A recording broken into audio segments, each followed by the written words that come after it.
Hello everyone, this is Showtime 112.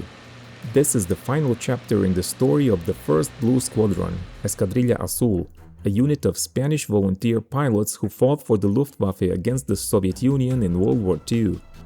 If you missed the first two episodes, you can find the links in the video description. In their campaign, the Spanish unit operated from a series of airfields until reaching their fourth home base, the airfield at Kalinin, modern-day Tver, northwest of Moscow.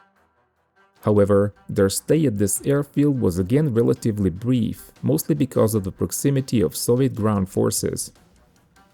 As Kalinin airfield was found too dangerous for use, facing not only aerial attacks but constant artillery shelling as well, the Spanish squadron was ordered to move all available aircraft to the airfield at Starica on 29 October.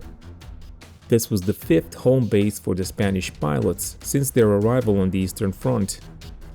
Bad weather and low temperatures, however, limited their operations there to just 3 days of flying. On 4th of November, Major Salas and Lieutenant Ibarreche took off at 7:45 on a fighter sweep mission.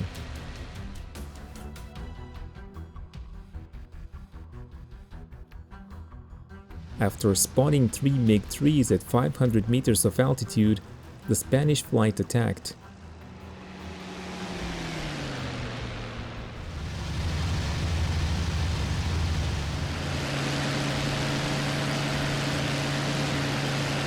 Major Salas went after the MiG on the left, which was making the turn, and he succeeded in scoring multiple hits.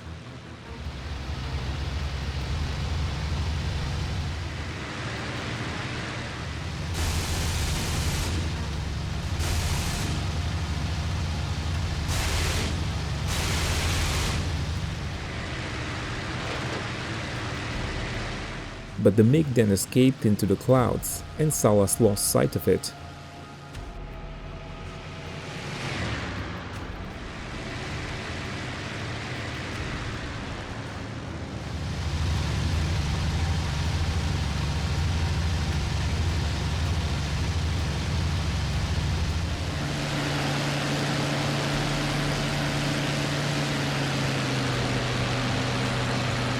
Within a few moments, Salas was attacked by another MiG from behind.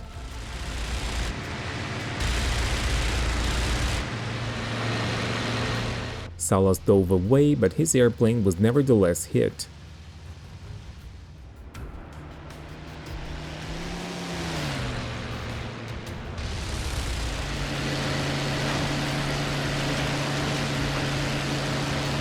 The cooling system suffered damage, and after 5 minutes, Salas decided to make a forced landing due to the rapidly rising engine temperature.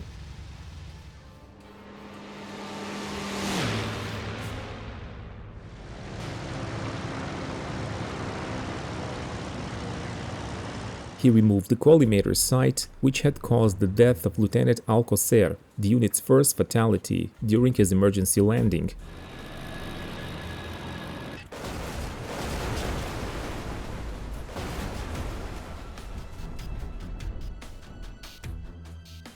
Major Salas performed a good gear-up landing on German-controlled territory and was back with his unit the next day.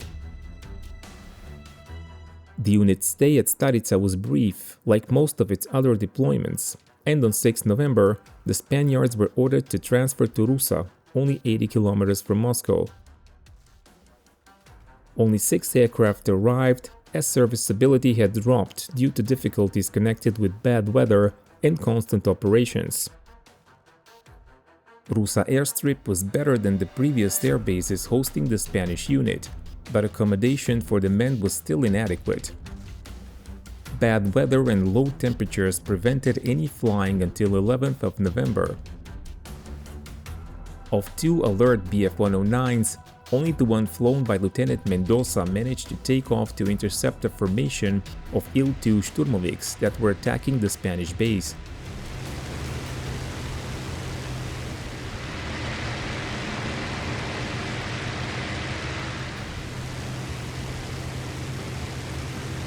Mendoza came under fire just before takeoff and immediately after it.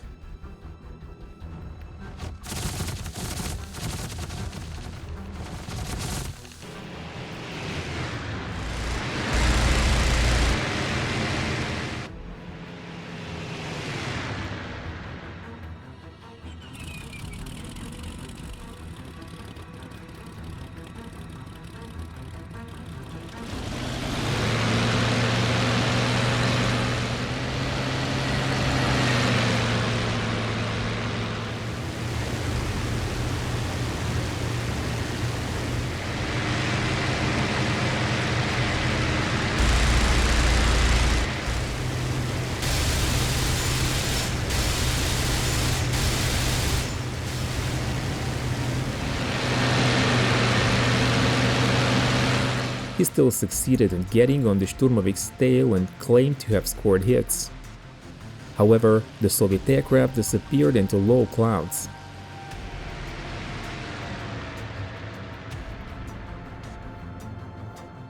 Some German Bf-109s appeared and formed on Mendoza's plane, giving him the victory sign. But the Spanish pilot forgot to note their numbers, and he couldn't contact the pilots for confirmation of his claim.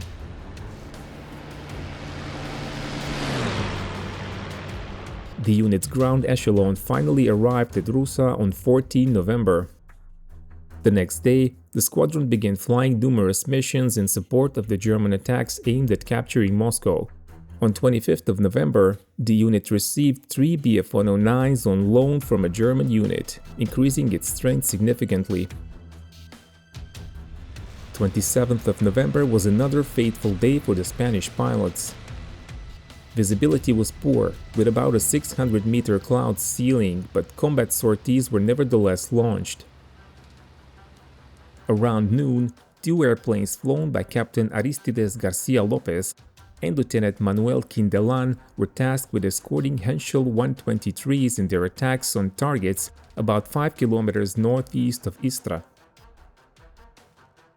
The German biplanes were joined by one of their unit's Bf-109s, flown by Major José Muñoz, who carried bombs and intended to join Aristides and Quindelan after dropping them.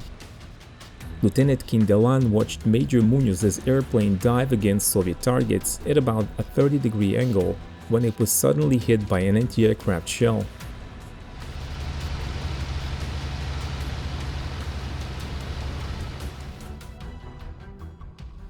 Major Muñoz opened the canopy and bailed out, but as he was very low, his parachute didn't fully deploy.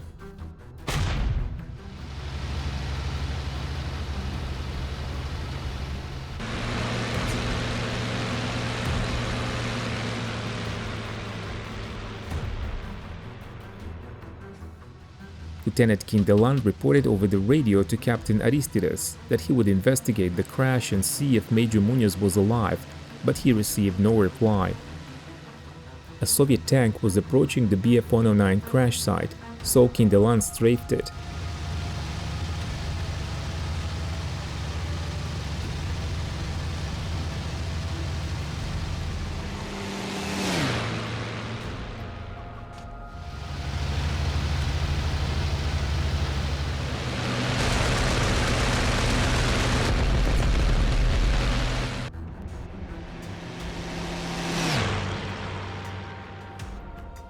After climbing back, he again attempted radio contact with his leader, Captain Aristides, but there was no answer, and his airplane was nowhere to be seen.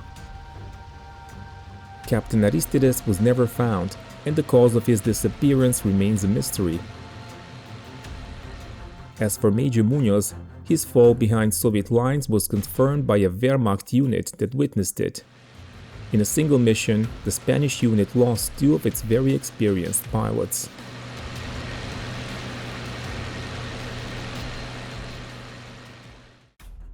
28th of November was the date of another move, this time to Klin airfield. This was a good base with permanent facilities, and the closest the unit had yet been deployed to Moscow.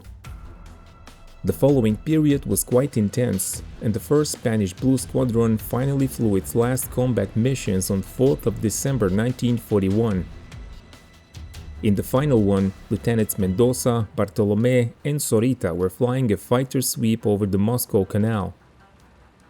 Mendoza, the flight leader, spotted several enemy aircraft and ordered his wingmen to attack them.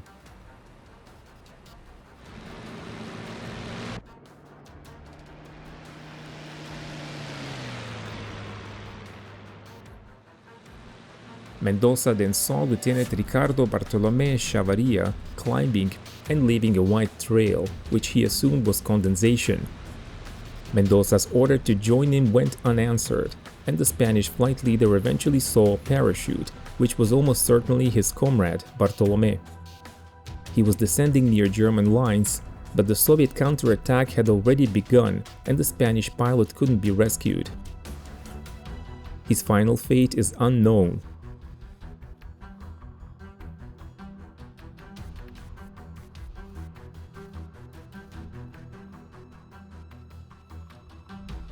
In the afternoon, the temperature dropped below -35 degrees Celsius, and the Spanish squadron couldn't start any of its airplanes.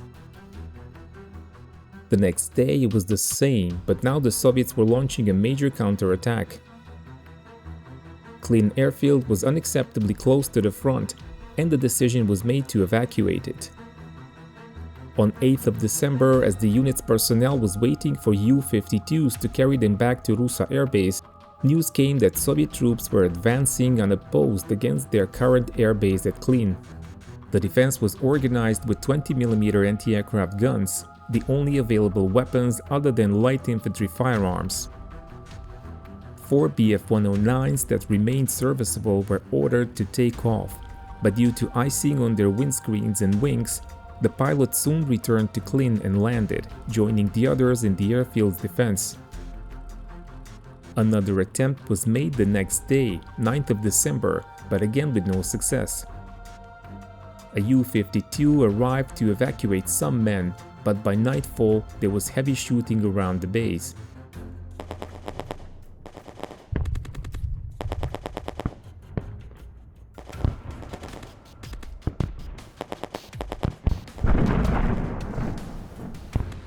The next day saw direct attacks on the airfield and repeated attempts to evacuate the remaining flyable aircraft. Only Lieutenant Mendoza was successful.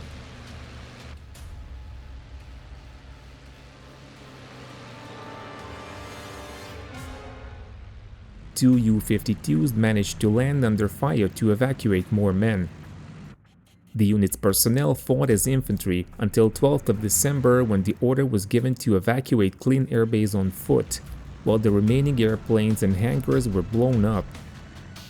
After marching under extremely difficult conditions and coming under attack by Soviet aircraft, the majority of the 1st Blue Squadron's personnel survived and reached the safety of German lines. The unit was moved to Vitebsk, far behind the front lines, and eventually received replacement aircraft, but did not see any more combat, other than defensive patrol sorties over their base, which resulted in no contact with the enemy. On 17 February 1942, their return to Spain began, and they arrived in their home country on 1st of March, roughly 6 months after arriving on the Eastern Front. In this period, the 1st Spanish Blue Squadron flew 422 combat missions and lost 5 pilots and 1 man from the ground personnel. The unit's pilots were credited with 10 aerial victories, 6 of those by Major Salas Larrazabal, 2 by Captain Bayo, and 1 each by Lieutenant Lacour and Ibarreche. There were 4 more probable shootdowns and 5 aircraft destroyed on the ground. The result might not seem exceptional, but the unit flew a lot of escort and ground attack missions, which gave its pilots fewer opportunities than those in units that mostly flew fighter sweeps. Constant moves between airfields were a limiting factor, as it took time to transfer ground personnel and aircraft that were under repair. And in the end, highly experienced pilots and their ground crews were even forced to fight as infantry and evacuate in harsh winter conditions to which the Spaniards were completely unaccustomed. The 1st Spanish Blue Squadron, Escuadrilla Azul, was one of 5 such units that saw combat on the Eastern Front as part of the Luftwaffe. The 2nd Squadron had a different experience, and if you want to learn about it, let us know in the comment section. And as always, keep watching Showtime 112.